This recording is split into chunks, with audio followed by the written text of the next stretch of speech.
Dasar kau miskin, gak pantas di sini. Maaf, saya tidak mengerti. Pergi dari sini sekarang. Sudah. Pulang aja kau gembel. Wah, sudah, pergi sana. Pergi. Ibu tidak pantas naik pesawat ini. Tapi kenapa saya sudah beli tiket? Peraturan bandara ibu harus pergi sekarang. Pagi di Menteng selalu punya nadanya sendiri. Bukan gegap gempita metropolitan, melainkan simfoni sunyi yang anggun, kicau burung di pepohonan rindang, deru samar kendaraan yang masih jarang, dan bunyi gesekan sapu lidi penjaga rumah yang rajin membersihkan dedaunan kering. Di sebuah rumah bergaya kolonial yang lapang namun tidak mencolok, sunyi pagi itu menemani seorang wanita tua. Nyonya Ratna Wijaya duduk di beranda belakang yang menghadap ke taman yang terawat baik namun sederhana. Di tangannya, secangkir teh melati yang masih mengepul hangat. Matanya yang berwarna coklat tua, keriput di sudutnya menyimpan sejarah panjang, memandang jauh ke arah pohon mangga tua yang dulu ditanam bersama almarhum suaminya, Wirya. Akar-akarnya yang kokoh menghujam dalam, seperti kenangan Ratna akan perjalanan hidup mereka. Hari ini, Ratna merasa perlu menyelami kenangan itu lebih dalam. Ia bangkit, langkahnya pelan namun pasti, menuju ruang baca yang juga berfungsi sebagai ruang kenangan. Rak-rak buku tinggi dipenuhi literatur penerbangan, biografi, dan novel-novel klasik. Tapi hatinya tertuju pada lemari kayu jati tua di sudut. Dari balik pintu kacanya, tersusun rapi album-album foto yang menjadi saksi bisu sebuah perjalanan epik. Dengan hati-hati, ia mengambil album yang paling tua. Kulitnya sudah retak-retak dan warnanya memudar. Saat dibuka, aroma kertas tua dan nostalgia memenuhi udara. Foto pertama adalah foto hitam putih seorang pemuda dengan senyum percaya diri, mengenakan seragam pilot sederhana dengan pangkat yang masih rendah. Kapten Wirya Wijaya. Jantung Ratna berdebar pelan, seperti setiap kali ia melihat wajah itu. Bukan hanya kerinduan, tetapi juga kekaguman yang tak pernah pudar. Foto itu diambil di Bandara Kemayoran, di depan pesawat Dakota yang sudah usang tetapi bersih mengkilat. Pesawat pertama mereka.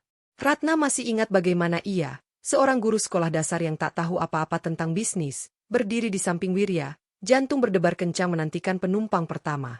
Mereka bukan hanya suami istri, mereka adalah rekan, partner dalam setiap risiko dan harapan. Ratna yang mengurusi dokumen, melobi izin, bahkan membersihkan kabin jika diperlukan. Tangannya yang halus sebagai guru belajar menjadi kasar, memegang lem dan menyentuh oli. Kita tidak menjual kursi di pesawat, RAT, kata Wirya suatu malam, saat mereka menghitung recehan untuk membayar gaji satu-satunya mekanik mereka. Kita menjual kepercayaan. Seseorang mempercayakan nyawanya pada kita untuk dibawa terbang. Dan kepercayaan itu dimulai dari bagaimana kita menyambut mereka di darat. Kalimat itu menjadi mantra. Wijaya Air, dari satu pesawat tua, tumbuh bukan karena modal besar, tetapi karena reputasi. Reputasi akan keamanan yang tak tergoyahkan dan pelayanan yang tulus. Ratna mengenal banyak penumpang tetap dengan nama.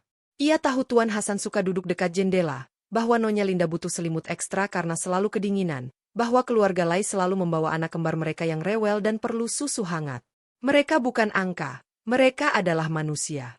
Lembaran album berganti, menampilkan foto-foto mereka yang semakin sukses. Pesawat yang lebih baru, seragam karyawan yang lebih rapi, bandara yang lebih besar. Tapi selalu, di setiap foto, Wirya ada di tengah-tengah karyawannya, bukan di atas panggung. Ia tersenyum, berjabat tangan, terkadang membawa kopor untuk penumpang lanjut usia. Itulah warisannya, kerendahan hati yang autentik.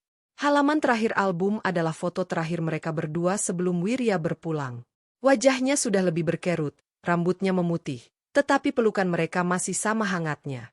Kematian Wirya yang mendadak 10 tahun lalu meninggalkan lubang besar. Anton, putra mereka yang saat itu baru lulus EMBA dari luar negeri, terpaksa mengambil alih. Ratna, dengan kesedihan yang mendalam, memutuskan untuk mundur. Ia percayakan semuanya pada Anton, dengan satu pesan, jaga semangat ayahmu, jaga orang-orang kita. Bertahun-tahun berlalu. Anton brilian. Ia membawa Wijaya Air ke level internasional, mengadopsi teknologi baru, merasionalisasi rute, dan menjadikannya maskapai yang mencetak laba besar. Ratna bangga.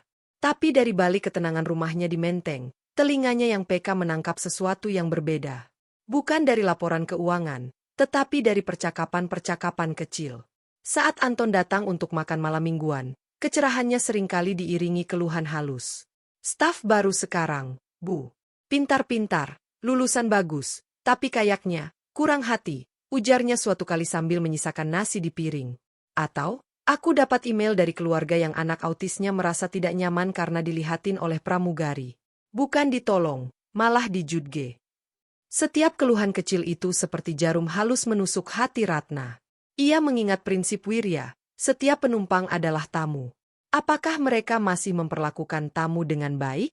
Keraguannya memuncak ketika ia secara diam-diam mengunjungi yayasan pendidikannya di daerah kumuh.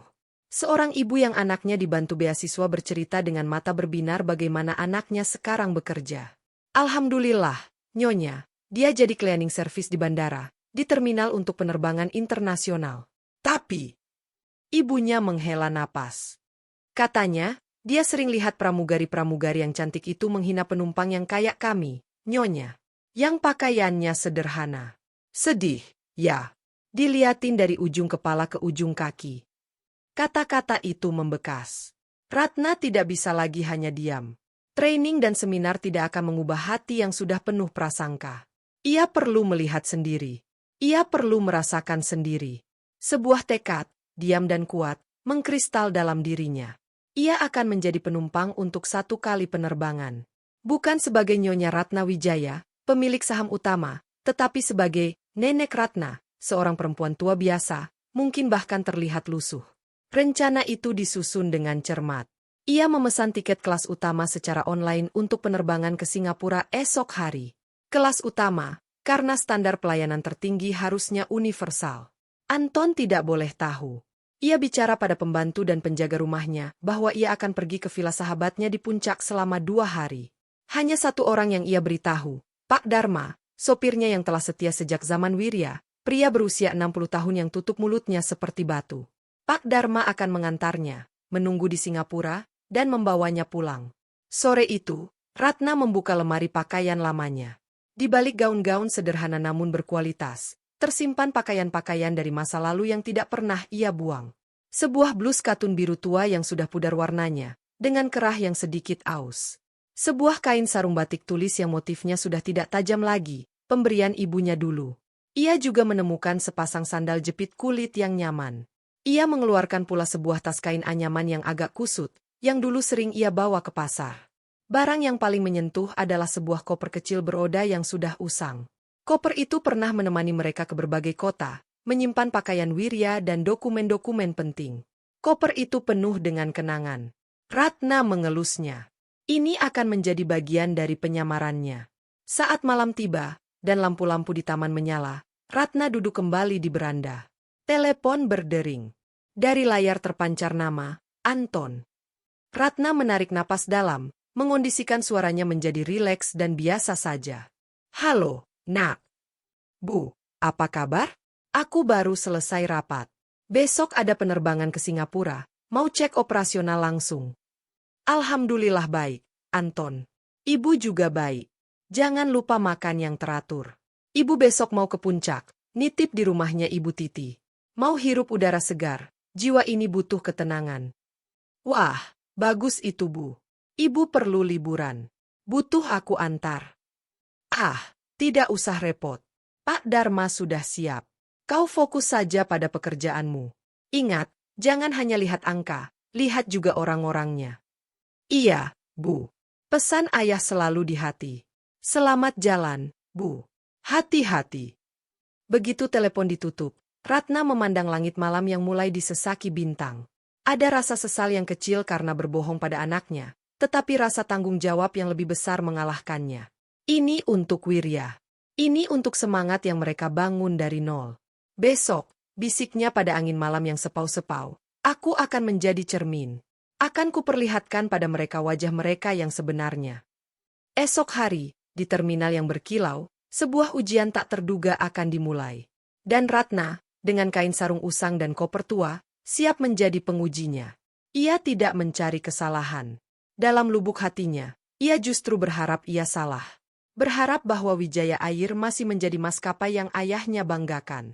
Namun, naluri seorang pendiri tahu, bahwa seringkali, di balik kemewahan dan kemilau, karakter sejati justru muncul saat kita merasa tidak sedang diawasi. Dan karakter Clara, pramugari senior yang ambisius, sedang menunggu untuk diuji. Bandara Internasional Soekarno-Hatta, Terminal 3, adalah dunia yang berbeda sama sekali dari taman sunyi di Menteng. Di sini, semuanya berdenyut dengan energi yang agresif dan glamor. Cahaya neon dingin memantul dari lantai marmer yang licin, menerangi wajah-wajah yang lalu lalang dengan ekspresi terburu-buru, harapan, dan kelelahan. Suara deru mesin, pengumuman pramugara yang terus-menerus, dan langkah sepatu yang cepat menciptakan simfoni urban yang memekakkan telinga. Di tengah arus manusia yang seperti sungai yang deras ini, dua dunia bersiap untuk bertabrakan.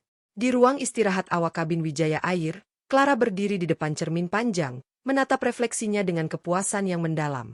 Seragam biru navinya, dipotong sempurna untuk menonjolkan lekuk tubuhnya yang ramping, tak ada satu lipatan pun. Rambutnya disanggul rapat dengan gaya klasik, tidak ada satu helai pun yang berani keluar dari tempatnya. Make-up-nya flawless, foundation yang menyamarkan pori-pori, smoky eye yang memberi kesan tegas namun menggoda, dan lipstik merah merek mewah yang menjadi tanda tangannya. Di kerahnya, terdapat peniti kecil bertanda 3 bintang, simbol posisinya sebagai pramugari senior. Hari ini bukan hari biasa. Manajer kabin telah memberi isyarat bahwa promosi menjadi kepala pramugari untuk rute Eropa akan segera diumumkan. Clara yakin itu miliknya. Performanya sempurna, penilaian penumpang selalu tinggi, dan ia tahu bagaimana menampilkan diri sebagai wajah ideal maskapai. Ia mengambil tas kerjanya yang merek terkenal dan memastikan semua peralatan darurat dan dokumen sudah rapi. Dalam pikirannya, ia sudah membayangkan dirinya memimpin kru di pesawat widebody ke Paris, berjalan di Champs-Élysées dengan tunjangan yang lebih besar, dan, yang paling penting, mendapatkan pengakuan yang ia damba. Dari kampung ke Champs-Élysées, bisiknya pada bayangannya sendiri, senyum tipis mengembang. Clara memang berasal dari latar belakang sederhana. Perjuangannya keras untuk bisa bersaing di dunia yang penuh penampilan ini. Namun, perjuangan itu justru mengeras menjadi sebuah kredo dalam dirinya. Di dunia ini, yang terlihat adalah yang dihargai. Penampilan adalah mata uang. Ia memandang rendah apa yang ia anggap kekurangan, ketidakmampuan untuk berpenampilan prima, ketidakmampuan untuk berbicara dengan aksen yang tepat, ketidakmampuan untuk bergerak dengan gracefulness yang ia pelajari susah payah.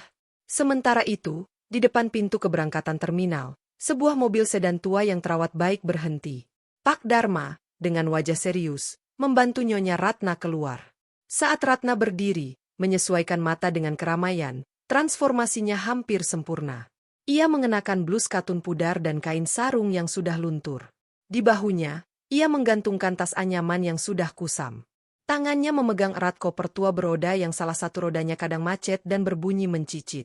Rambutnya yang biasanya disisir rapi dibiarkan sedikit terburai, diikat longgar dengan karet gelang sederhana. Ia sengaja tidak memakai perhiasan apapun, kecuali sebuah jam tangan tua yang masih setia berdetak di pergelangan tangannya yang keriput. "Sudah yakin, Nyonya?" tanya Pak Dharma, suaranya penuh khawatir. "Sudah, Dharma. Kau tunggu di Singapura seperti yang sudah kita rencanakan," jawab Ratna, memencet tangan tua sopirnya itu dengan lembut. "Ini perlu." Dengan napas dalam-dalam, Ratna mengarahkan koper tuanya menuju pintu masuk. Bunyi rodanya yang kadang lancar, kadang mencicit, segera tenggelam dalam gemuruh bandara. Ia berjalan pelan, langkahnya sedikit tertatih namun penuh keyakinan. Ia melewati keluarga-keluarga yang sibuk, eksekutif muda yang sibuk dengan ponselnya, dan pasangan wisatawan dengan tas brand ternama. Beberapa pasang mata tertuju padanya, beberapa dengan simpati samar, lebih banyak dengan pandangan cepat yang penuh penilaian, sebelum mengalihkan wajah mereka. Ratna tidak peduli. Matanya justru mengamati. Ia melihat petugas check-in yang tersenyum lebar pada pria berkemeja Armani, tetapi ekspresinya menjadi datar dan cepat saat melayani seorang ibu dengan anak kecil yang rewel. Ia melihat petugas keamanan yang berbicara kasar pada seorang kakek yang bingung dengan prosedur pemindaian. Setiap detail kecil ini menguatkan tekadnya. Ia antri di check-in counter kelas utama. Saat tiba gilirannya, petugas muda di belakang konter melihatnya dari atas ke bawah. "Bisa saya lihat tiket dan paspor, Ibu?" ujarnya, nada datar. Ratna mengulurkan dokumennya. Petugas itu memindai barcodenya, dan seketika ekspresinya berubah.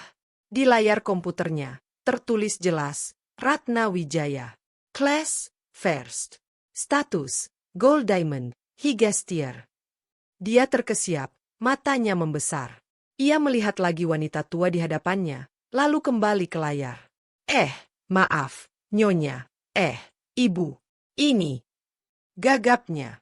"Saya punya tiket yang sah, bukan?" Tanya Ratna dengan suara lembut namun jelas. Ya, tentu. Maaf, Bu.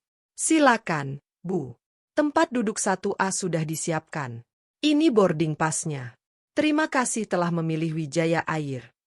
Rasa hormat yang tiba-tiba itu terdengar dipaksakan. Ratna tersenyum kecil, mengambil boarding pass-nya. Ujian pertama, sistem mengenalinya sebagai penumpang berstatus tinggi. Tapi bagaimana dengan manusia yang akan ia temui? Bagaimana dengan mereka yang tidak punya akses ke layar itu? Perjalanan menuju lounge kelas utama adalah sebuah pelajaran sosiologi. Di dalam kereta otomatis yang bergerak cepat, ia berdiri sambil berpegangan, sementara beberapa penumpang lain duduk sambil melirik koper tuanya yang menempati ruang. Saat pintu lounge yang eksklusif terbuka, suasana berubah drastis. Suasana hening, wangi aromaterapi, dan karpet tebal menyambutnya. Pramugari di depan lounge, seorang wanita cantik dengan senyum termanis, langsung mendekat. Selamat pagi, Ibu. Boleh saya lihat boarding pass-nya? Senyum itu tetap tersungging, tetapi matanya melakukan pemindaian cepat, dari rambut, ke pakaian, ke koper, dan senyum itu sedikit beku di sudutnya. Saat ia melihat tulisan, First, dan nama, Wijaya, napasnya sesaat terhenti. Silakan masuk, Ibu. Ada yang bisa saya bawa? Tanyanya, berusaha memulihkan keramahannya. Tidak, terima kasih. Ini tidak berat, jawab Ratna sambil masuk. Di dalam lounge, ia memilih tempat duduk di sudut yang agak tersembunyi. Dari sana, ia bisa mengamati. Ia melihat bagaimana para pramugari dan pelayan lounge melayani penumpang kelas utama lainnya, para eksekutif, selebritas, dan sosialita, dengan sikap hampir menyembah. Namun, perhatiannya tertuju pada sekelompok pramugari dan pramugara yang sedang berkumpul di area staf, bersiap untuk masuk ke pesawat. Di antara mereka, seorang wanita dengan sanggul rapat dan postur sempurna menonjol. Clara. Ratna melihat Clara tertawa dengan rekan-rekannya, tetapi matanya yang tajam menangkap bagaimana pandangan Clara sesekali menyapu ruangan, seolah menilai dan mengkategorikan setiap penumpang. Pandangan itu singgah sebentar di dirinya, dan Ratna melihat jelas bagaimana bibir Clara sedikit menyeringai sebelum ia berbalik dan tertawa lagi. Jam terus berjalan. Saat boarding untuk penerbangan WJ-101 ke Singapura diumumkan, Ratna bangkit. Ia adalah salah satu yang pertama menuju pintu boarding. Di sana, di jet bridge yang menghubungkan terminal dengan pesawat megah Wijaya Air Boeing 777, ujian sesungguhnya akan dimulai. Ratna menarik koper tuanya. Roda yang macet itu memaksanya untuk sedikit menarik lebih kuat. Ia tampak semakin lusuh dan tidak berdaya. Di depan pintu pesawat, berdiri dua awak kabin, Budi, seorang pramugara senior berwajah ramah, dan Clara, yang menjadi pramugari utama untuk pintu pertama. Budi segera melangkah maju saat melihat Ratna mendekat. Selamat pagi, Ibu. Permisi, saya bantu kopernya, tawarnya dengan tulus. Terima kasih, Nak. Hati-hati. Rodanya kadang suka macet, kata Ratna dengan suara bergetar sengaja. Saat Budi membungkuk untuk membantu, Clara melangkah halus menghalangi. Senyumnya seperti dipahat di wajah, tetapi tidak sampai ke mata. Budi, tolong pastikan semua penumpang di barisan belakang sudah tertampung. Saya akan urus ini, katanya dengan nada halus namun penuh otoritas. Budi terlihat ragu, tetapi mengangguk dan mundur. Clara kemudian memandang Ratna. Dari ujung kepala sampai ujung kaki. Pandangan itu dingin, menghitung, dan penuh dengan penghakiman diam-diam. Boarding pass dan paspor, Ibu, ucapnya, nada datar, tanpa senyum. Ratna mengulurkannya. Clara mengambilnya, melihat sekilas. Di boarding pass itu tertulis jelas 1A, kursi paling depan di kelas utama. Alis Clara nyaris terangkat, tetapi kesangsiannya mengalah. Pasti ada kesalahan, pikirnya. Atau mungkin nenek ini dapat tiket dari anaknya. Tapi lihat pakaiannya. Tidak mungkin dia terbiasa di kelas utama.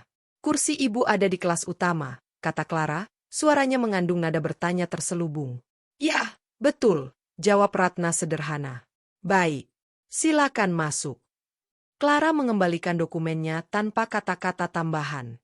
Namun, saat Ratna berbalik dan kesulitan menarik koper yang rodanya macet melewati ambang pintu, Clara tidak bergerak.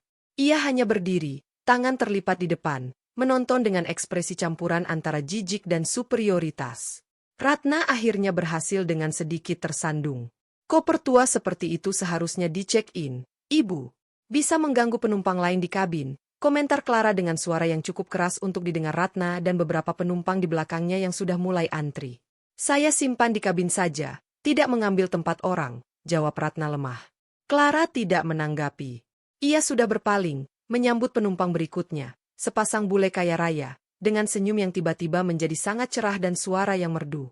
Good morning, sir, madam. Welcome aboard. Let me show you to your seats. Ratna, sambil menyeret kopernya, berjalan menyusuri lorong kabin kelas utama yang mewah. Kursi-kursi kulit yang bisa direbahkan menjadi tempat tidur, layar hiburan pribadi yang besar, dan ruang yang lapang. Semua mata tertuju padanya. Beberapa penumpang terlihat tidak nyaman, beberapa lainnya penasaran. Ia akhirnya sampai di kursi 1A, kursi yang paling privat dan eksklusif. Dengan susah payah, ia mencoba mengangkat kopernya ke dalam bin overhead. Tangannya yang keriput terlihat goyah. Di dekatnya, seorang pramugari muda bernama Sari segera mendekat. Permisi, Ibu, saya bantu. Tapi sebelum Ratna menjawab, suara Clara yang tegas dan berbinar terdengar dari belakang. Sari, tolong antar Tuan dan Nyonya Schmidt ke kursi mereka di baris 3. I will handle this. Sari terlihat ragu, tetapi takut melawan seniornya. Ia pun pergi. Clara menghampiri Ratna. Wajahnya seperti topeng yang halus. Ibu, untuk keamanan dan kenyamanan bersama, koper dengan ukuran dan kondisi seperti ini tidak diperbolehkan di kabin. Harus di-check-in. Saya akan memanggil petugas darat untuk membawanya ke bagasi. Tidak, ini ringan. Dan ada barang-barang penting saya di dalam, protes Ratna dengan suara gemetar, memainkan perannya sebagai nenek tua yang keras kepala. Aturan adalah aturan, Ibu. Penampilan koper seperti ini juga, kurang pantas untuk kelas utama. Bisa membuat penumpang lain tidak nyaman. Kali ini, nada Clara terdengar menusuk. Kata-kata, kurang pantas, dan tidak nyaman, diucapkan dengan tekanan jelas.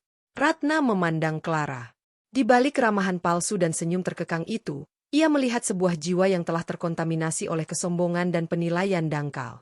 Disinilah, di lorong sempit pesawat yang mewah ini, warisan kerendahan hati Wirya diinjak-injak oleh sepatu heels yang mengilat.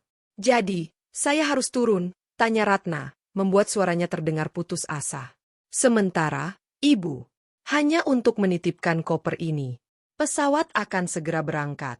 Jika Ibu tidak mau bekerja sama, kami terpaksa meminta Ibu untuk keluar dari pesawat demi kenyamanan semua penumpang.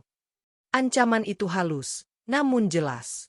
Saat itu, Budi yang kembali ke pintu depan, mendengar percakapan terakhir. Wajahnya pucat. Ia melihat boarding pass yang tergenggam di tangan Clara, dan melihat nama serta kursi si nenek tua itu. Jantungnya berdebar kencang. Ia tahu ada yang tidak beres. Ia tahu siapa sebenarnya pemilik nama, Wijaya, di maskapai ini. Tapi sebelum ia bisa bertindak, Clara sudah melangkah lebih jauh. Baik, jika Ibu bersikeras, kata Clara dengan napas panjang, menunjukkan kesabaran yang dipaksakan. Ia kemudian berbicara ke interkom di dekatnya. Suaranya terdengar oleh beberapa penumpang di barisan depan. Security, tolong ke pintu utama kelas utama. Ada penumpang yang perlu dibantu turun. Beberapa kepala penumpang berputar. Tatapan mereka bercampur rasa malu, iba, dan ketidaknyamanan. Ratna berdiri di sana, sendirian, kecil, dan terlihat sangat lusuh di tengah kemewahan yang menyala-nyala. Di matanya, bukan air mata yang muncul, tetapi sebuah ketegangan yang dalam. Ia membiarkan dirinya digiring oleh petugas keamanan bandara yang datang, dengan Clara yang menatapnya dengan pandangan. Sudah-sudah, masalah selesai. Tapi bagi Ratna, segalanya baru saja dimulai. Ia membiarkan dirinya dibawa keluar dari pesawat, meninggalkan koper tuanya di kabin. Di dalam koper itu, di balik pakaian-pakaian sederhana, tersembunyi sebuah album foto kecil berisi gambar Wirya dan dirinya di masa awal Wijaya Air. Sebuah simbol yang tidak akan dimengerti Clara. Pesawat yang megah itu kini tertutup, dan jet bridge mulai menarik diri. Ratna berdiri di jendela terminal, memandang pesawat yang akan membawa para penumpang, termasuk putranya, Anton, yang menyamar sebagai penumpang kelas bisnis, pergi tanpa dirinya. Sebuah senyum tipis, sedih namun penuh tekad, mengembara di bibirnya. Ujian bagi Clara telah gagal dengan sangat telak. Kini, giliran Anton yang akan bertindak. Dan waktu 20 menit itu mulai berdetak, menuju sebuah konsekuensi yang akan mengguncang dunia kecil Clara yang dibangun di atas penampilan dan penilaian. Suasana di dalam pesawat Wijaya Air 777 menuju Singapura, Sesaat setelah pintu utama ditutup, adalah paduan antara ketegangan dan usaha untuk kembali normal. Bagi sebagian besar penumpang, insiden nenek tua lusuh yang diturunkan paksa hanyalah gangguan kecil, sebuah drama singkat yang mengusik kenyamanan mereka sebelum lepas landas. Bagi mereka, pesawat sudah bergerak mundur, dan pramugari cantik dengan senyum manis kembali melayani Welcome Drink. Dunia berputar seperti seharusnya. Tapi di baris 1A, kursi itu kosong. Sebuah kekosongan yang berbicara lebih lantang daripada kehadiran. Di kursi 3C di kelas bisnis, Anton Wijaya menyandarkan kepalanya ke jendela, matanya tertuju pada aktivitas di landasan bandara. Wajahnya, yang biasanya tenang dan penuh perhitungan, sekarang memerah karena campuran rasa malu, marah, dan kekecewaan yang mendidih. Ia menyaksikan dari balik jendela bagaimana ibunya yang menyamar, dengan tubuh kecilnya, dibimbing oleh petugas keamanan menjauh dari pesawat. Hatinya seperti diremas. Pesan terakhir ibunya tadi malam tentang pergi ke puncak, terngiang-ngiang. Ia baru paham sekarang. Ini bukan liburan. Ini adalah inspeksi. Dan hasilnya adalah kegagalan telak. Jari-jarinya mengetuk-ngetuk sandaran tangan. Napasnya berat. Ia mengingat pesan ayahnya. Lihatlah yang tidak terlihat. Nah, yang terpenting terjadi di balik layar, di lorong kabin, di dalam hati karyawan kita. Hari ini, ia menyaksikan langsung kebenaran kata-kata itu. Seorang pramugari senior, wajah maskapainya, telah mengusir pemilik maskapai itu sendiri dengan penghinaan. Bukan karena pelanggaran keamanan, tapi karena prasangka dangkal. Anton menutup matanya, berusaha menenangkan diri. Tindakan harus diambil, cepat dan tegas. Tapi ia juga seorang pemimpin yang adil. Ia ingin mendengar versi Clara, ingin memastikan tidak ada kesalahpahaman. Sementara itu, di gali kelas utama, Clara merasa puas. Masalah sudah diselesaikan dengan efisien. Nenek tua itu sudah pergi, koper usangnya terbengkalai di gang, yang kemudian ia suruh pramugari junior masukkan ke bagasi kabin dengan gerutu, dan ketertiban telah pulih. Ia merapikan seragamnya, mengecek lipstik di cermin kecil, dan menarik senyum terbaiknya. Promosi itu sudah di depan mata. Ia bahkan merasa telah menunjukkan kepemimpinan dan ketegasan dengan menangani penumpang bermasalah. Budi, si pramugara senior, mendekatinya di gali. Wajahnya masih pucat. Clara, tadi, aku lihat boarding pasnya si nenek itu. Namanya Wijaya. Ratna Wijaya. Clara mengibaskan tangannya, mencoba menghilangkan sisa kopi dari seragamnya. Jadi, banyak orang bernama Wijaya, Budi. Mungkin dapat tiket dari keluarga jauh. Atau joki. Yang jelas, dia tidak mengerti etiket kelas utama. Kita punya standar untuk dijaga. Tapi, Budi ingin mengatakan sesuatu tentang pemilik maskapai, tapi Clara memotong. Tapi apa? Kamu mau kita membiarkan penumpang lain terganggu karena satu orang yang tidak bisa menaati aturan? Prioritas kita adalah mayoritas, Budi. Terutama penumpang kelas utama yang membayar mahal. Sekarang tolong siapkan troli untuk servis setelah lepas landas. Nada Clara tidak membantah. Budi menghela napas, memendam kegelisahannya. Ia memilih mundur, tapi dalam hatinya, ia tahu sesuatu yang besar akan terjadi. Pesawat lepas landas mulus. Saat tanda sabuk pengaman padam, awak kabin segera bersiap untuk servis. Anton, dari kursinya di kelas bisnis, menekan tombol panggil untuk pramugari. Seorang pramugari muda datang. Ada yang bisa saya bantu, Pak? Tolong panggilkan pramugari utama untuk kelas utama. Saya ingin berbicara, kata Anton dengan suara datar namun berwibawa. Baik, Pak. Beberapa menit kemudian, Clara muncul dengan senyum profesionalnya.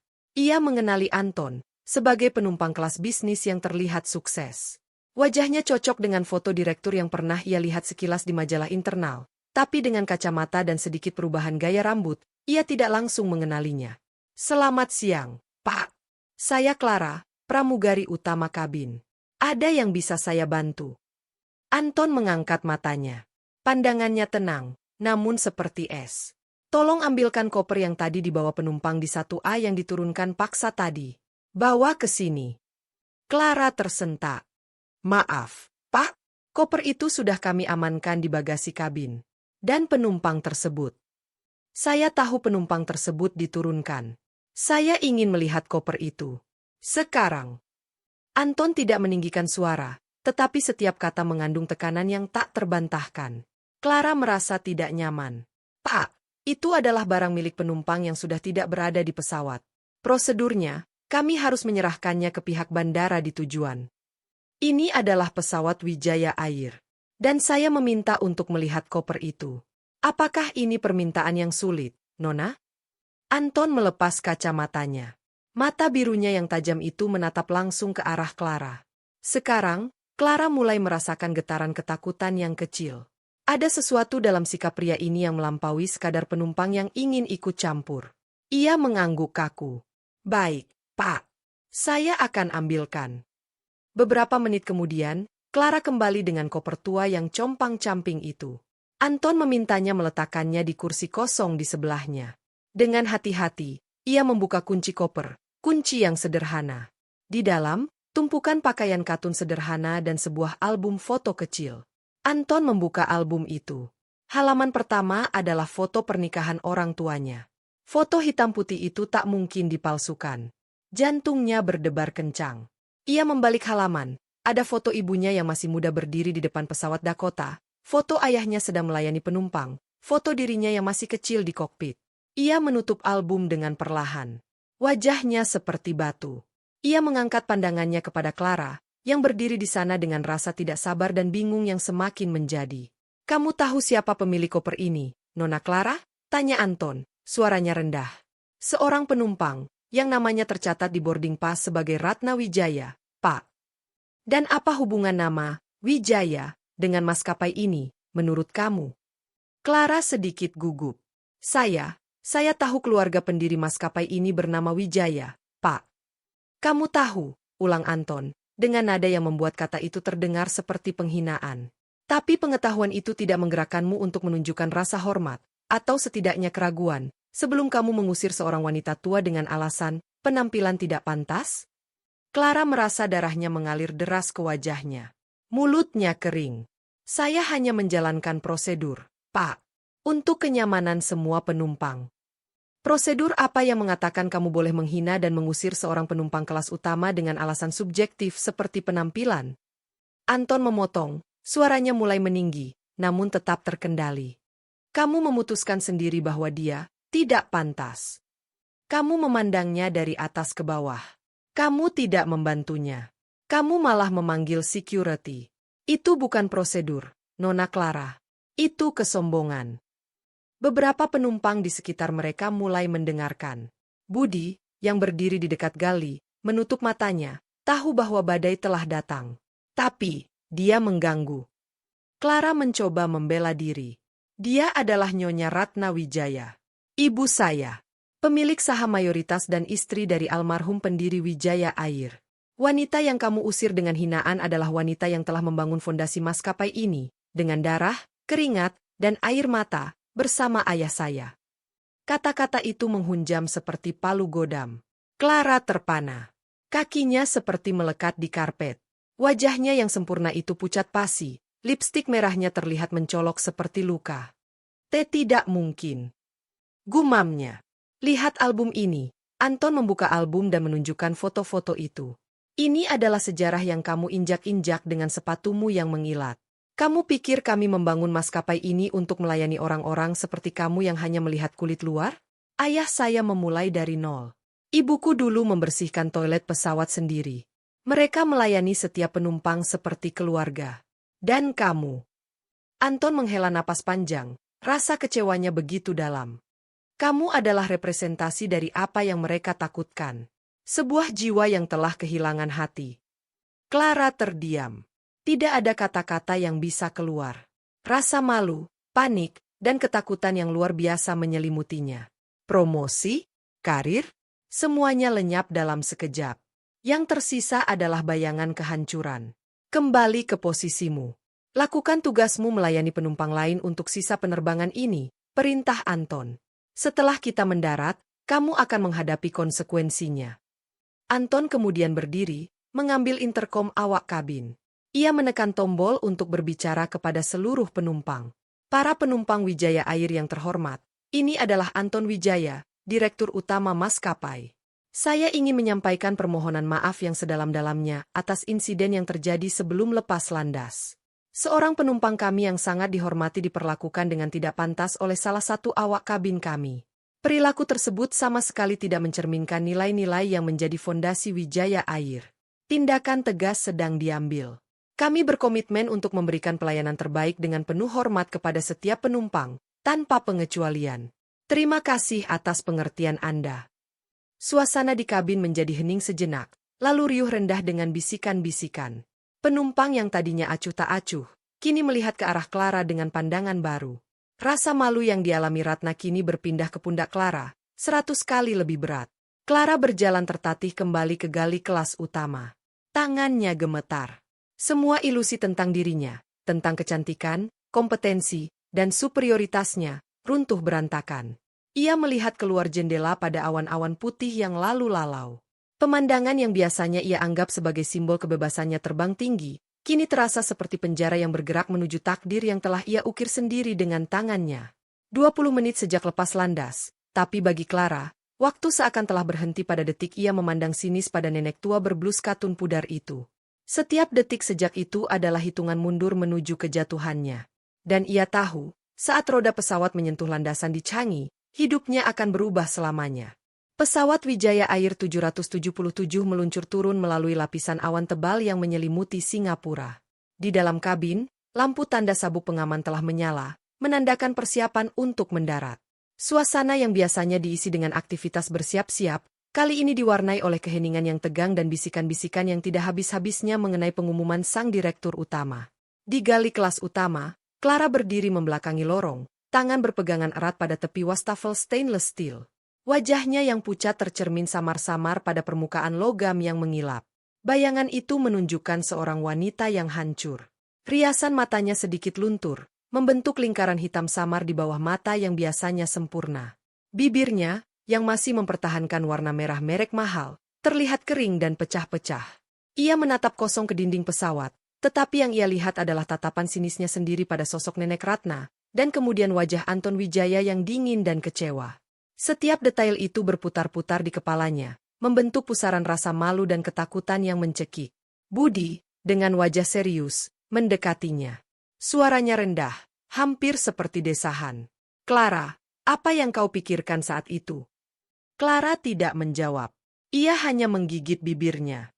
Kau tahu, pertama kali aku masuk training, yang diajarkan bukan cara saji champagne atau make up, lanjut Budi. Matanya melihat ke arah penumpang yang mulai merapikan barang. Yang diajarkan adalah kisah Nyonya Ratna dan Kapten Wirya. Bagaimana mereka mulai dari nol. Bagaimana Nyonya Ratna pernah, dengan tangan sendiri, membersihkan muntah seorang anak penumpang kelas ekonomi yang sakit, sambil menghiburnya. Itulah jiwa Wijaya Air. Bukan pesawat mewah atau seragam necis. Tapi hati. Apa gunanya kau cerita itu sekarang, sergah Clara, suaranya parau. Untuk menghakimiku lebih dalam. Tidak, jawab Budi lembut. Aku cuma ingin kau mengerti apa yang sebenarnya kau injak-injak tadi. Bukan cuma seorang nenek, tapi seluruh sejarah dan jiwa maskapai ini. Kata-kata Budi seperti tamparan yang lebih keras dari marahnya Anton. Clara memejamkan mata. Ia teringat motivasinya bergabung dengan Wijaya Air dulu. Gaji besar, seragam bagus, bisa terbang ke luar negeri, dilihat orang. Ia dengan rajin menghafal prosedur, melatih senyum, menguasai bahasa asing. Tapi tentang jiwa maskapai, itu hanya slogan di dinding training center baginya. Kini slogan itu hidup, dalam wujud seorang nenek tua lusuh, dan menghancurkannya. Di kursi kelas bisnis, Anton telah selesai menelepon melalui satelit phone. Ia telah berbicara dengan kepala HRD dan kepala operasi darat di Changi. Instruksinya jelas dan tegas. Ia juga telah mencoba menghubungi ibunya, tetapi telepon langsung dialihkan ke Foi Chemail. Kekhawatiran akan ibunya bercampur dengan amarah yang masih menyala-nyala. Namun, sebagai seorang pemimpin, ia harus menahan emosi dan bertindak profesional. Tindakan terhadap Clara harus menjadi pelajaran, bukan balas dendam. Roda pesawat akhirnya menyentuh landasan bandara Changi dengan sentuhan halus khas pilot senior. Getaran kecil merambat melalui badan pesawat, seakan menggetarkan juga setiap saraf Clara.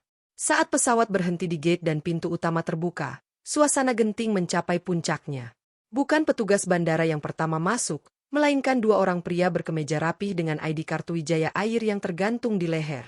Salah satunya adalah manajer stasiun Wijaya Air di Changi, dan satunya lagi adalah perwakilan HRD yang terbang dari Jakarta dengan pesawat sebelumnya setelah menerima telepon Anton. Ekspresi mereka serius. Clara, yang berdiri di posisi sambutan di pintu kelas utama bersama kru lainnya, merasa lututnya lemas. Senyum penyambutannya beku di wajah. Manajer stasiun itu langsung menghampiri Anton yang sudah berdiri di lorong. "Pak Anton, semua sudah disiapkan sesuai instruksi." "Baik," jawab Anton singkat. Ia kemudian menoleh ke arah kru kabin yang semuanya sudah berbaris. Suaranya tegas, terdengar jelas di kabin yang kini hening. "Terima kasih atas kerja keras kru hari ini, kecuali untuk Clara. Clara, tolong ikuti Bapak dari HRD dan manajer stasiun." Semua mata tertuju pada Clara. Beberapa rekan kerjanya memandang dengan rasa iba, beberapa dengan teguran diam-diam, dan beberapa lagi dengan kepuasan tersembunyi. Clara bukanlah sosok yang populer karena sikap superiornya. Clara berjalan keluar dari pesawat dengan langkah gontai, diikuti dua pria itu. Ia tidak lagi seperti burung merak yang angkuh, melainkan seperti anak ayam yang basah kuyup. Mereka membawanya ke sebuah ruang rapat kecil di sisi kantor Wijaya Air di Changi. Di sana, di atas meja, sudah terbuka sebuah laptop dan beberapa dokumen. Clara, mulai perwakilan HRD, seorang wanita paruh baya bernama Ibu Dewi. Berdasarkan laporan dan konfirmasi dari Direktur Utama, Bapak Anton Wijaya, serta rekaman interkom di pesawat yang kami verifikasi, kamu didakwa melakukan pelanggaran berat terhadap kode etik dan perilaku Wijaya Air, khususnya pasal tentang diskriminasi, pelecehan verbal, dan penelantaran tugas dengan sengaja terhadap seorang penumpang. Tapi saya hanya menjalankan prosedur. Protes Clara, suaranya kecil. Ibu Dewi mengangkat tangan. Prosedur tidak memberi hak padamu untuk menghakimi penampilan penumpang. Prosedur tidak mengajarkanmu untuk menolak membantu penumpang lanjut usia yang kesulitan. Prosedur tidak memperbolehkanmu mengusir penumpang kelas utama dengan alasan subjektif, tidak pantas. Apa yang kamu lakukan adalah penilaian pribadi yang penuh prasangka dan merendahkan. Clara terdiam. Pertahanannya rapuh. Selain itu, lanjut Ibu Dewi, penumpang yang kamu perlakukan dengan cara itu adalah Nyonya Ratna Wijaya, pemilik saham utama dan istri pendiri. Tindakanmu bukan hanya pelanggaran etik, tetapi juga bentuk ketidakhormatan yang sangat dalam terhadap pemilik perusahaan dan sejarah perusahaan ini. Manajer stasiun menambahkan, atas dasar itu, sesuai dengan wewenang yang diberikan oleh Direktur Utama, efektif segera, status kepegawaianmu di Wijaya Air dihentikan. Dengan sebab, diberhentikan dengan tidak hormat karena pelanggaran berat. Kata-kata, diberhentikan dengan tidak hormat, menggema di telinga Clara seperti lonceng kematian. Ia membayangkan catatan itu akan mengikutinya selamanya di dunia penerbangan yang kompetitif. Reputasinya hancur. Pesawat untuk kamu kembali ke Jakarta sudah diatur berbeda. Kamu tidak akan kembali dengan kru yang sama. Semua atribut perusahaan, kartu identitas, ID bandara, seragam, harap dikembalikan sekarang juga. Kami akan mengawasimu sampai kamu naik pesawat pulang. Clara tidak menangis. Ia merasa terlalu hancur untuk mengeluarkan air mata. Rasanya seperti seluruh dunianya, yang ia bangun dengan susah payah, runtuh menjadi debu dalam hitungan jam. Ia menyerahkan PIN namanya, ID-nya, dengan tangan gemetar. Ia lalu diantar ke sebuah ruang tunggu awak terpencil, jauh dari keramaian, untuk menunggu pesawat pulang. Di sana, sendirian, barulah air matanya tumpah. Bukan karena kehilangan pekerjaan, tapi karena baru saat itu ia menyadari betapa dangkal dan hampa nilai-nilai yang ia pegang selama ini. Ia telah mengorbankan kemanusiaan demi sebuah ilusi tentang kesempurnaan dan status. Sementara itu, di bagian lain bandara, Anton telah bertemu dengan Pak Dharma dan ibunya. Ratna duduk dengan tenang di sebuah kafe, memegang segelas air putih. Wajahnya tenang, tetapi Anton bisa melihat kekecewaan yang mendalam di balik mata ibunya. "Ibu, maafkan saya," kata Anton, duduk di depan ibunya. "Saya telah gagal menjaga warisan ayah." Ratna memegang tangan anaknya. "Bukan kau yang gagal, Anton. Kau telah mengembangkan bisnis ini dengan gemilang. Yang gagal adalah kita, dalam meneruskan jiwa itu ke dalam hati setiap orang yang memakai seragam kita. Clara itu hanya gejala, Nak. Dia adalah produk dari sistem yang mungkin terlalu mengagungkan penampilan dan angka, dan melupakan untuk memelihara hati. Ia sudah dipecat. Dengan tidak hormat." Ratna menghela napas. Itu perlu. Tapi jangan biarkan ini berakhir di situ. Ini adalah peringatan untuk kita semua. Aku ingin kita adakan pertemuan dengan semua manajer, semua kepala kru. Aku ingin bercerita. Bercerita tentang awal mula, tentang suka duka, tentang makna melayani. Bukan dari sudut pandang pemilik, tapi dari sudut pandang seorang istri pilot yang juga pernah menjadi petugas kebersihan pesawat. Anton mengangguk, matanya berkaca-kaca. Ibu mau kembali terlibat. Untuk sementara. Untuk mengobarkan kembali semangat itu. Wijaya Air bukan milik kita, Anton. Dia adalah amanah dari ayahmu. Amanah untuk membawa orang-orang dengan selamat, nyaman, dan dengan rasa hormat. Itu yang utama. Baru kemudian urusan profit. Di kejauhan, melalui jendela kafe, mereka bisa melihat sebuah pesawat lain lepas landas. Anton memandang ibunya, wanita tua yang tampak lusuh tadi, namun kini memancarkan kewibawaan dan kebijaksanaan yang luar biasa. Insiden hari ini adalah gempa kecil yang menggetarkan landasan pacu kehidupan banyak orang. Bagi Clara, itu adalah kehancuran. Bagi Anton dan Ratna, itu adalah kesadaran yang pahit namun perlu. Dan bagi Wijaya Air, ini mungkin adalah titik balik untuk kembali ke akarnya. Sebuah maskapai yang dibangun bukan di atas kemilau logam dan kain seragam, tetapi di atas landasan kokoh nilai-nilai kemanusiaan yang pernah ditanamkan oleh sepasang suami istri dengan satu pesawat tua dan sejuta mimpi. Ratna meneguk airnya. Perjalanan pulang akan terasa berbeda. Ia tidak lagi perlu menyamar. Tapi perjalanan yang sesungguhnya, perjalanan membangun kembali jiwa Wijaya Air, baru saja dimulai. Dan ia, dengan kain sarung sederhana dan kebijaksanaan puluhan tahun, siap memimpinnya dari depan. Pesawat budget carrier yang membawa Clara pulang ke Jakarta terasa seperti peti mati yang berdentum. Ia duduk di kursi barisan paling belakang, dekat jendela, mengenakan jeans dan kaos biasa, pakaian yang ia simpan di koper kerjanya untuk hari bebas. Tanpa riasan, wajahnya tampak lebih muda, namun juga lebih rentan. Matanya bengkak dan merah. Di pangkuannya, ia menggenggam erat ponselnya yang telah lama ia matikan. Ia takut menghidupkannya. Takut melihat notifikasi dari rekan kerja yang mungkin mengolok-olok atau bertanya. Takut menghadapi realita di luar gelembung kesedihannya. Dengungan mesin pesawat yang lebih keras dan sempitnya kabin menjadi metafora sempurna bagi kondisi jiwanya. Dari kelas utama dengan champagne dan karpet tebal, kini ia hanyalah satu dari sekian banyak penumpang anonim yang berdesakan. Seorang wanita di kursi tengah sebelahnya, dengan anak balita yang rewel, sesekali meliriknya dengan pandangan penasaran. Clara memalingkan wajah ke jendela, menatap kegelapan malam yang diselingi lampu-lampu kota yang jauh di bawah.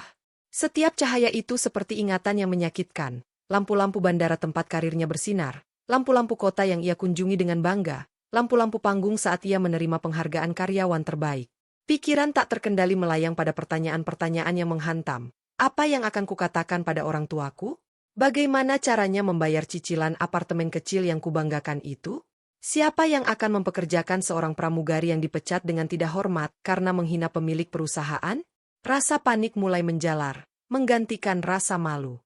Namun, di tengah semua itu, suara Budi kembali bergema, yang kau injak-injak seluruh sejarah dan jiwa maskapai ini. Jiwa. Kata itu asing baginya. Selama ini, yang ia ketahui hanyalah kulit, prosedur, penampilan, prestise. Ia teringat pada salah satu training awal, ada sesi tentang sejarah perusahaan.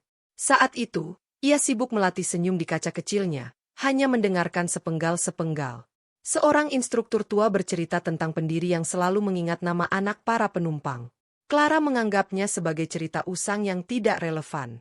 Kini, cerita usang itu telah menjatuhkannya. Pesawat mengalami turbulensi ringan, bergoyang-goyang. Genggamannya pada sandaran tangan menjadi kuat. Ia teringat bagaimana ia dulu, dengan percaya diri, akan meyakinkan penumpang yang takut dengan turbulensi. Kini, ia sendiri yang merasa takut, tapi bukan pada goyangan pesawat. Ia takut pada masa depannya yang gelap. Sesaat sebelum mendarat, ia memberanikan diri menghidupkan ponselnya. Begitu tersambung, puluhan notifikasi langsung membanjiri layar. Pesan dari beberapa rekan, kebanyakan berisi pertanyaan singkat penuh tanda tanya atau ucapan, "Strength ya." Tidak ada yang benar-benar peduli. Ada beberapa panggilan tak terjawab dari nomor yang tidak dikenal, mungkin dari media atau kepala kru lainnya. Yang paling menyakitkan adalah sebuah pesan dari sahabatnya sesama pramugari di maskapai lain. "Clara, gue dengar kabar buruk. Beneran lo dipecat gegara nenek-nenek? Itu nenek siapa sih sampai segitunya? Bahkan sahabatnya pun melihatnya sebagai korban dari si nenek yang berkuasa, bukan melihat kesalahan pada sikapnya. Itu membuatnya semakin kesal, tetapi kemudian ia menyadari, itulah cara pandang dunia yang ia ciptakan sendiri. Dunia di mana yang tampak kuat adalah yang benar. Ia tidak membalas satupun pesan. Ia mematikan ponselnya kembali. Setelah mendarat di Jakarta, ia berjalan sendirian menuju halimunan kerumunan bandara yang tak pernah tidur. Ia merasa semua orang menatapnya, meski jelas tidak ada yang mengenali siapa dirinya. Rasa malu telah menjadi parasit yang menggerogoti kepercayaan dirinya. Ia mengambil taksi, menyebutkan alamat apartemennya dengan suara parau. Sepanjang perjalanan, melalui jalan-jalan tol yang terang benderang, ia merenung. Pencapaiannya selama ini, dari gadis kampung yang berjuang belajar bahasa Inggris sampai menjadi pramugari senior di maskapai ternama, terasa seperti menara yang dibangun di atas pasir. Sekali ombak besar datang, ia runtuh. Ombak besar itu bernama Nyonya Ratna Wijaya. Tapi benarkah ombaknya? Atau fondasi menaranya sendiri yang rapuh? Sesampai di apartemennya yang kecil namun stylish di kawasan segitiga emas, Clara menatap sekeliling. Barang-barang merek mahal yang ia kumpulkan dengan susah payah, untuk membuktikan pada diri sendiri bahwa ia sudah sampai, sekarang terasa seperti pajangan yang kosong. Ia melemparkan tasnya dan terjatuh di sofa. Keheningan apartemen itu nyaris memekakkan telinga. Di tengah kesendirian itu, ingatannya melayang pada masa kecilnya. Pada ibunya, seorang penjahit yang baik hati, yang selalu menyisihkan uang untuk membelikannya buku, meski bajunya sendiri sudah ditambal. Ibunya pernah berkata, "Clara, jangan pernah nilain orang dari pakaiannya. Banyak orang baik pakai baju sederhana, banyak orang jahat pakai baju mewah." Saat itu, ia mengangguk, tapi dalam hati kecilnya, ia justru bertekad akan memakai baju mewah agar tidak direndahkan seperti ibunya. Ia telah mengkhianati nasihat sederhana itu. Kesadarannya seperti tersambar petir. Bukan Nyonya Ratna yang menghancurkannya. Bukan Anton yang menghakiminya. Ia telah menghancurkan dirinya sendiri. Kesombongan dan prasangka yang ia pelihara, yang ia kira akan melindungi dan mengangkatnya, justru menjadi bumerang yang menghancurkan segalanya. Ia menangis. Kali ini, bukan tangisan karena takut atau malu, tapi tangisan penyesalan yang dalam dan menyakitkan. Esok harinya, dunia luar mulai mengetuk pintunya. Sebuah portal berita online ternama telah memuat berita pendek, pramugari senior Wijaya Air dipecat usai diduga menghina penumpang. Rinciannya samar, tapi cukup untuk membuatnya menjadi bahan perbincangan di grup-grup internal penerbangan. Tawaran pekerjaan yang sebelumnya kerap ia terima via LinkedIn kini sepi. Beberapa kenalan di media sosial yang ia banggakan mulai unfollow atau menghilang. Clara menyadari ia berada di persimpangan. Ia bisa tenggelam dalam kepahitan, menyalahkan orang lain, dan menghilang. Atau, ia bisa melakukan sesuatu yang hampir mustahil baginya, menghadapi kesalahannya dan berusaha memperbaikinya, meski tidak tahu harus mulai dari mana. Pada hari ketiga penganggurannya, saat ia sedang memandu kosong keluar jendela, pandangannya tertumbuk pada sebuah yayasan kecil di seberang jalan, yayasan yang memberikan makan gratis untuk orang miskin dan kaum duafa. Ia melihat para relawan, dengan senyum tulus, melayani orang-orang yang penampilannya jauh lebih lusuh daripada penyamaran Nyonya Ratna. Sebuah dorongan aneh muncul dalam hatinya, sesuatu yang asing, keinginan untuk melakukan sesuatu tanpa bayaran, tanpa pengakuan, hanya untuk membersihkan diri. Dengan gemetar, ia memberanikan diri turun dari apartemennya. Ia berjalan ke yayasan itu, berpakaian sederhana, wajah tanpa riasan. Saat ditanya seorang relawan tua apa yang bisa ia bantu, Clara, dengan suara serak, hanya bisa berkata, Saya mau bantu. Apa saja. Cuci piring, atau apapun." Itu adalah langkah kecil. Langkah pertama yang berat untuk keluar dari kegelapan diri sendiri. Ia tidak tahu apakah langkah ini akan membawanya kemana. Ia tidak tahu apakah ia akan pernah terbang lagi. Tapi saat ia berdiri di dapur kecil yayasan itu, mencuci tumpukan piring yang berminyak, tangannya yang biasa melayani champagne kini basah oleh air sabun. Dan untuk pertama kalinya sejak kejadian di pesawat, ada sedikit rasa tenang yang aneh. Ia sedang membersihkan sesuatu, dan mungkin, yang ia bersihkan bukan hanya piring, tetapi juga jiwanya yang telah lama tercemar oleh kesombongan.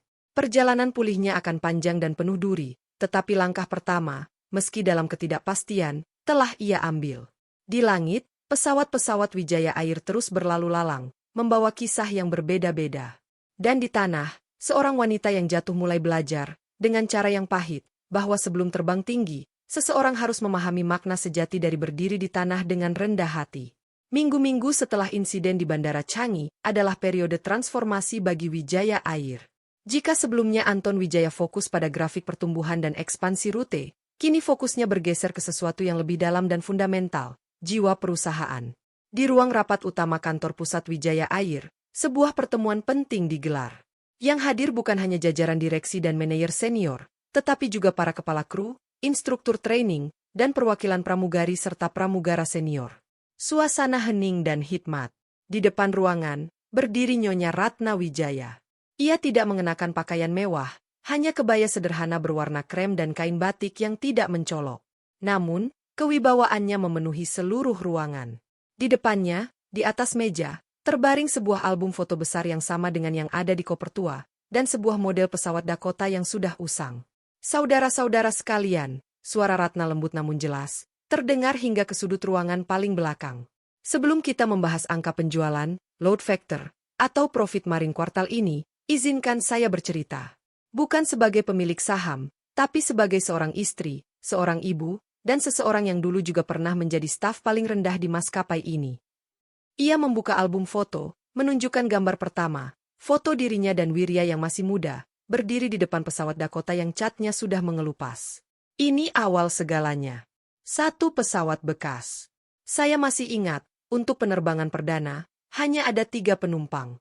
Seorang pedagang kain, seorang ibu yang ingin menjenguk anaknya yang sakit di kota lain, dan seorang pemuda yang berangkat merantau. Saat itu, kami tidak punya pramugari. Saya sendiri yang menyuguhkan teh dan biskuit. Pedagang kain itu gugup, tangannya gemetar. Saya tanya, apakah Bapak takut terbang? Dia jawab, Ibu, ini pertama kalinya saya naik pesawat. Saya takut jatuh. Ratna berhenti sejenak, matanya berkaca-kaca. Suami saya, Wirya, yang sedang menerbangkan pesawat, mendengar percakapan kami dari kokpit. Ia menyerahkan kendali pada kopilot, lalu keluar. Ia duduk di sebelah pedagang itu, memegangi tangannya, dan menjelaskan dengan sabar tentang bagaimana pesawat terbang, tentang keamanan. Ia tidak kembali ke kokpit sampai pesawat mendarat dengan mulus. Penumpang itu turun dengan lega, bahkan memesan tiket pulang. Apakah tindakan Wirya sesuai SOP?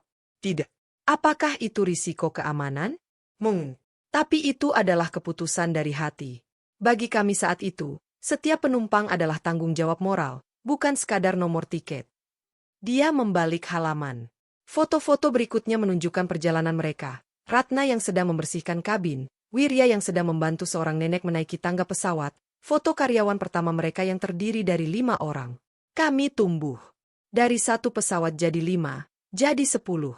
Tapi prinsipnya tetap, lihatlah manusia di balik tiketnya. Ada cerita di setiap kursi.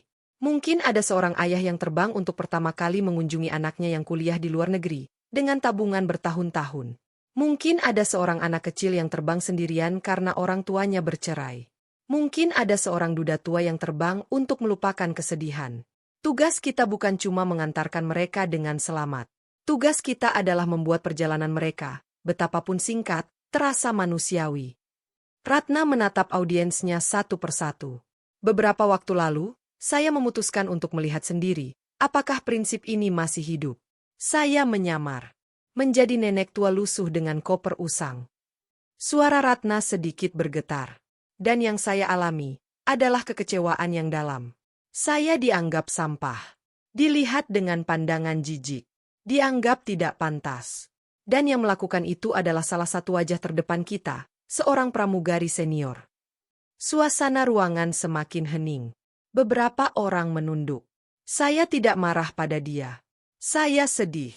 Karena itu berarti kita, sebagai pemimpin, telah gagal meneruskan warisan terpenting ini. Kita mungkin telah berhasil menciptakan maskapai yang efisien dan menguntungkan, tetapi kita mulai kehilangan jiwanya. Jiwa yang membuat Wijaya Air berbeda. Jiwa yang membuat seorang penumpang tetap setia pada kita meski tiket kita lebih mahal sedikit, karena mereka merasa dihargai. Anton, yang duduk di baris depan, mengangguk pelan. Matanya juga basah. Oleh karena itu, lanjut Ratna, suaranya kini lebih tegas. Mulai hari ini, kita akan melakukan revolusi kecil. Revolusi hati. Training kita akan diubah. Sebelum mempelajari prosedur darurat atau cara menyajikan caviar, setiap karyawan baru harus mendengar cerita ini. Mereka harus mengunjungi museum kecil sejarah kita. Mereka harus memahami bahwa seragam yang mereka kenakan bukan sekedar pakaian dinas, tapi pakaian kehormatan yang mewarisi nilai-nilai ini. Ia kemudian mengumumkan inisiatif baru, program Wirya S. Heart. Setiap bulan, karyawan dari berbagai divisi akan turun ke lapangan, menjadi penumpang biasa di rute kita sendiri atau maskapai lain, untuk merasakan langsung pengalaman pelayanan. Setiap keluhan penumpang akan ditanggapi bukan hanya oleh customer service, tetapi juga oleh manajer terkait secara personal. Dan yang paling mengejutkan, Ratna mengumumkan pembentukan posisi baru, Direktur Budaya dan Nilai, yang akan ia jabat sendiri untuk sementara, dengan tugas memastikan nilai-nilai kemanusiaan tetap menjadi darah daging perusahaan. Insiden dengan Clara adalah cermin bagi kita semua, pungkas Ratna. Cermin yang memantulkan wajah kita yang sebenarnya. Mari kita perbaiki. Bukan dengan menghakimi satu orang, tetapi dengan introspeksi kolektif. Wijaya Air bukan milik keluarga Wijaya. Wijaya Air adalah milik setiap orang yang percaya bahwa perjalanan udara bisa menjadi pengalaman yang memanusiakan. Selesai berbicara, tepuk tangan tidak langsung bergemuruh. Yang terjadi adalah keheningan yang dalam, diikuti oleh beberapa orang yang berdiri, lalu diikuti yang lain, memberikan standing ovation yang penuh penghormatan. Bukan untuk sang pemilik, tapi untuk kebenaran yang telah ia sampaikan dengan sangat tulus. Pasca pertemuan itu, gelombang perubahan mulai terasa. Berita tentang revolusi hati di Wijaya Air menyebar. Anton memimpin dengan cara baru. Ia lebih sering turun ke lapangan, makan di kantin karyawan, mendengar langsung keluhan dan aspirasi. Program Coffee with the Director diadakan setiap bulan, di mana setiap karyawan bisa mengajukan pertanyaan atau berbagi cerita. Namun, Anton juga tidak melupakan Clara sepenuhnya. Atas saran halus dari ibunya, ia memerintahkan tim HRD untuk tidak hanya memecat, tetapi juga memberikan exit interview yang bermakna, bukan sekadar formalitas. Ibu Dewi dari HRD menelpon Clara, yang awalnya takut dan mengira akan ada tuntutan lebih lanjut. Clara, ini Ibu Dewi. Kami ingin mengundangmu untuk sebuah percakapan, bukan sebagai proses hukum, tapi sebagai bagian dari pembelajaran kami. Kami ingin mendengar, dari sudut pandangmu, apa yang terjadi, dan apa yang menurutmu bisa kami perbaiki dalam sistem training dan budaya kami sehingga kejadian seperti ini tidak terulang. Clara, yang sedang berada di yayasan, terkejut. Ia menerima undangan itu. Dalam pertemuan itu, di sebuah ruang netral, Clara menceritakan semuanya dengan jujur. Tentang tekanan untuk tampil sempurna, tentang budaya senioritas yang kadang mengagungkan penampilan, tentang rasa takutnya untuk dianggap tidak profesional jika terlalu lunak. Ia juga mengakui dengan rendah hati kesombongan dan prasangka pribadinya. Percakapan itu direkam, dengan izin Clara, dan disarikan menjadi studi kasus anonim untuk training baru di Wijaya Air. Bukan untuk mempermalukan Clara, tetapi untuk menunjukkan bagaimana sistem dan individu bisa saling memengaruhi dalam menciptakan kegagalan pelayanan. Perubahan di Wijaya Air mulai menarik perhatian publik. Seorang penumpang tua membagikan pengalamannya di media sosial. Bagaimana seorang pramugari Wijaya Air dengan sabar membantunya memakai selimut dan mengingatkannya minum obat selama penerbangan. Kisah itu viral. Layanan customer Wijaya Air yang kini merespons dengan cepat dan personal juga menjadi pembicaraan. Wijaya Air tidak lagi hanya dikenal sebagai maskapai yang fancy, tetapi sebagai maskapai yang care. Nilai itu, meski tidak terukur dalam neraca keuangan segera, mulai membangun loyalitas yang kuat. Sementara itu, di sebuah apartemen kecil, Clara menerima paket dari kurir. Isinya adalah album foto kecil duplikat dari album Nyonya Ratna, dengan catatan tangan sederhana, untuk mengingatkan kita semua tentang awal yang sederhana. Terima kasih telah berbagi ceritamu. Semoga kamu menemukan jalanmu kembali ke ketinggian yang sesungguhnya. Ratna Wijaya. Clara memeluk album itu dan menangis lagi. Kali ini, tangisannya berbeda. Ada pengampunan, ada harapan. Ia belum tahu jalan mana yang akan ia tempuh, tetapi satu hal ia sadari, kebanggaan sejati bukan berasal dari menyusuri lorong pesawat dengan sepatu mengilat, tetapi dari keberanian untuk mengakui kesalahan dan rendah hati untuk belajar kembali. Wijaya Air, seperti pesawat yang mengalami turbulensi hebat, telah menemukan cara untuk stabil kembali. Bukan dengan menghindari badai, tetapi dengan memperkuat fondasi dan mengingat kembali kenapa ia terbang sejak awal. Dan di tanah, seorang mantan pramugari mulai membangun fondasi baru untuk dirinya sendiri, dengan batu bata pertama yang bernama penyesalan yang tulus dan kemauan untuk berubah. Kedua perjalanan ini, meski terpisah, adalah bagian dari proses penyembuhan yang sama. 2 tahun berlalu. Bandara Internasional Soekarno-Hatta, Terminal 3, masih sama ramainya. Namun, ada suasana yang berbeda di gerbang keberangkatan rute Wijaya Air. Di dinding dekat pintu boarding, terdapat display interaktif kecil yang memutar sejarah singkat maskapai, lengkap dengan foto-foto lawas Kapten Wirya dan Nyonya Ratna di masa awal. Sebuah plakat bertuliskan prinsip mereka, setiap perjalanan dimulai dengan hati. Ini bukan dekorasi semata, tetapi pengingat bagi setiap karyawan yang lewat. Pesawat Wijaya Air Boeing 787 Dreamliner tujuan Tokyo bersiap untuk boarding. Di pintu, 2 awak kabin menyambut dengan senyum yang terlihat lebih tulus. Tidak lagi seperti senyum terlatih yang seragam, tetapi ada kehangatan di mata mereka. Salah satunya adalah Sari, pramugari muda yang dulu ingin membantu Nenek Ratna tetapi dihalangi Clara. Kini, Sari telah menjadi pramugari senior.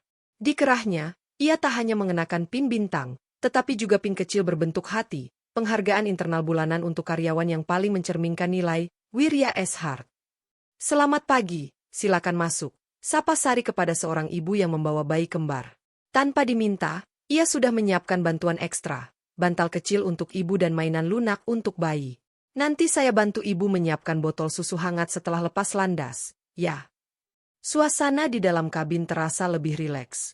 Pramugara yang berjaga, Budi, dengan sabar membantu seorang penumpang lansia menyimpan koper ke dalam overhead bin. Tidak usah terburu-buru, Pak. Pesawat kita masih punya waktu.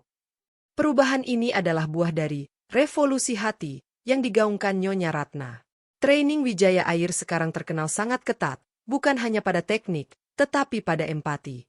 Setiap karyawan baru wajib menghabiskan 1 hari di Yayasan Pendidikan Ratna, bertemu dengan anak-anak dari berbagai latar belakang, untuk memahami arti melayani tanpa prasangka.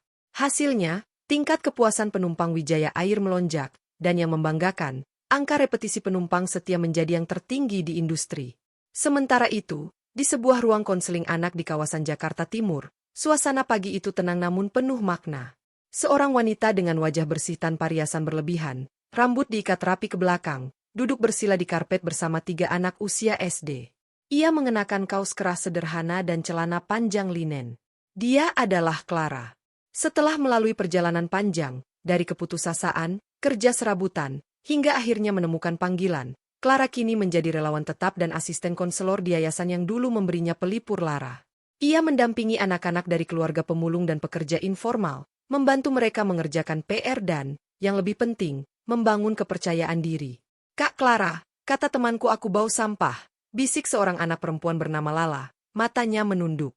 Clara tidak langsung menyangkal.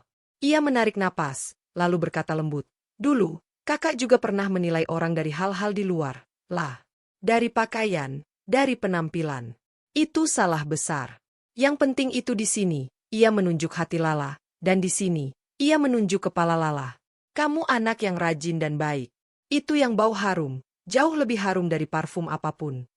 Ucapannya tulus, karena ia sendiri telah merasakan menjadi pihak yang dihakimi dan yang menghakimi. Pengalaman pahitnya di dunia penerbangan justru memberikannya kepekaan dan empati yang mendalam. Ia belajar psikologi anak secara otodidak, dan ketekunannya membuat pengurus yayasan mempercayainya. Suatu siang, setelah sesi bimbingan, pengurus yayasan menghampirinya. "Clara, ada tamu untukmu."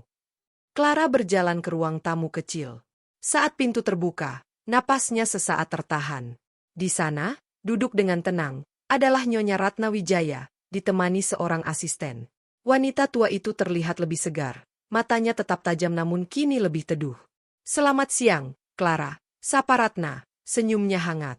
"Nyonya Ratna, selamat siang," jawab Clara, gugup. Hatinya berdebar kencang. Apakah ia datang untuk menagih sesuatu? Untuk mengingatkannya lagi pada kesalahan masa lalu? "Tenang, Nak. Aku tidak membawa kabar buruk," ujar Ratna seolah membaca pikirannya. "Aku mendengar tentang kerjamu di sini. Dari pengurus yayasan, juga dari laporan bulanan program, Wirya S. Hart, kami. Beberapa karyawan kami yang menjadi relawan di sini bercerita tentangmu." Clara hanya bisa mengangguk, lidahnya terasa kaku. "Aku datang untuk 2 hal," lanjut Ratna. "Pertama, untuk mengucapkan terima kasih. Laporan dan wawancara jujurmu dulu sangat membantu kami mereformasi sistem training. Kamu telah menjadi bagian dari perubahan baik di Wijaya Air, meski dengan cara yang tidak terduga. Kata-kata itu menusuk Clara dengan cara yang berbeda. Ia merasa diampuni, diakui. Kedua, Ratna melanjutkan, aku datang untuk menawarkan sesuatu. Bukan pekerjaan sebagai pramugari, tapi sesuatu yang mungkin lebih cocok dengan Clara yang baru. Ratna menjelaskan tentang inisiatif baru Wijaya Air, program Jendela Langit. Sebuah program beasiswa dan mentoring untuk anak-anak dari keluarga kurang mampu yang bercita-cita tinggi di dunia aviasi, bukan hanya sebagai pilot atau pramugari, tapi juga engineer, air traffic controller, dan sebagainya. Kami butuh seorang koordinator program. Seseorang yang bisa berempati dengan anak-anak dari latar belakang sulit, yang memahami pentingnya tidak menghakimi dari penampilan, dan yang telah belajar arti kegagalan dan bangkit kembali. Menurutku, kamu adalah orang yang tepat. Clara terpana. Air matanya menggenang. Tawaran itu tak terduga. Ini bukan jalan kembali ke pesawat dengan seragam, tapi jalan untuk membantu orang lain mencapai impian terbang, dengan fondasi karakter yang kuat. Saya tidak pantas, Nyonya. Bisiknya. Justru pengalamanmu yang membuatmu pantas, tegas Ratma. Kamu telah merasakan bagaimana rasanya jatuh karena kesombongan, dan bangkit dengan kerendahan hati. Nilai itulah yang ingin kami tularkan pada generasi penerus. Bukan kesempurnaan semu, tetapi ketahanan dan empati yang sejati. Clara menatap tangannya sendiri, tangan yang dulu dengan angkuh menolak membantu, kini telah banyak memeluk dan membimbing anak-anak yang terluka. Ibu tidak benci pada saya? Tanyanya. Suara bergetar. Ratna menggeleng, matanya berkaca-kaca. Aku pernah marah, kecewa. Tapi aku melihat manusia di balik seragam itu. Seperti yang Wirya ajarkan. Dan aku melihatmu telah berubah. Perubahanmu adalah bukti bahwa manusia bisa belajar. Apa kamu bersedia? Clara menarik napas dalam. Ia memandang keluar jendela, ke langit biru di mana sebuah pesawat Wijaya Air melintas dengan anggun. Dulu, langit itu adalah panggung kejayaannya, lalu menjadi saksi kehancurannya. Kini, ia memandangnya dengan perasaan baru. Bukan dengan keinginan untuk mendominasi, tetapi dengan kerinduan untuk memberi akses dan harapan pada orang lain. Saya bersedia, Nyonya Ratna. Dengan syarat, saya bisa tetap menjadi relawan di sini beberapa hari dalam seminggu. Tentu. Itu justru akan memperkaya programmu, jawab Ratma dengan senyum lega. Beberapa bulan kemudian, di sebuah aula kantor pusat Wijaya Air, program Jendela Langit diluncurkan secara resmi. Di panggung, Clara, dengan pakaian formal sederhana, berbicara di depan para undangan, calon penerima beasiswa, dan media. Suaranya mantap. Impian untuk terbang tidak boleh terhalang oleh latar belakang ekonomi atau penampilan luar. Saya belajar ini dengan cara yang keras. Dulu, saya adalah bagian dari masalah. Kini, saya ingin menjadi bagian dari solusi. Dia bercerita tentang Lala, tentang anak-anak di yayasan, tentang pentingnya karakter sebelum kompetensi. Anton Wijaya, yang juga hadir, memberikan sambutan dengan bangga. Ia tidak menyembunyikan masa lalu Clara, justru menjadikannya sebagai kisah tentang pertumbuhan dan penebusan yang menginspirasi. Di sudut ruangan, Nyonya Ratna duduk diam, memandang Clara dengan bangga. Wanita yang dulu ia usir dengan penuh penghinaan, kini telah menjadi agen perubahan yang berharga bagi visi yang ia dan almarhum suaminya percayai. Sebuah lingkaran telah tertutup dengan indah. Clara tidak lagi mengidamkan seragam pramugari. Ia kini memiliki seragam baru, kepercayaan diri yang tenang dan tujuan hidup yang jelas. Ia masih melihat pesawat terbang, dan terkadang ada desir rindu pada sensasi berada di ketinggian. Namun, ia menemukan kepuasan yang lebih dalam, membantu menanamkan sayap pada impian anak-anak yang mungkin dulu akan ia pandang sebelah mata. Pesawat Wijaya Air di langit dan program Jendela Langit di bumi adalah dua sisi dari koin yang sama, komitmen untuk membawa manusia lebih dekat, baik secara fisik maupun hati. Dan di antara keduanya, berdiri seorang wanita yang pernah jatuh dari langit, namun menemukan tanah yang lebih kokoh untuk berdiri dan membangun sesuatu yang abadi. Kisahnya adalah pengingat bahwa terkadang, kita harus kehilangan sayap kita yang palsu untuk menemukan kekuatan sejati yang membuat kita bisa membantu orang lain terbang.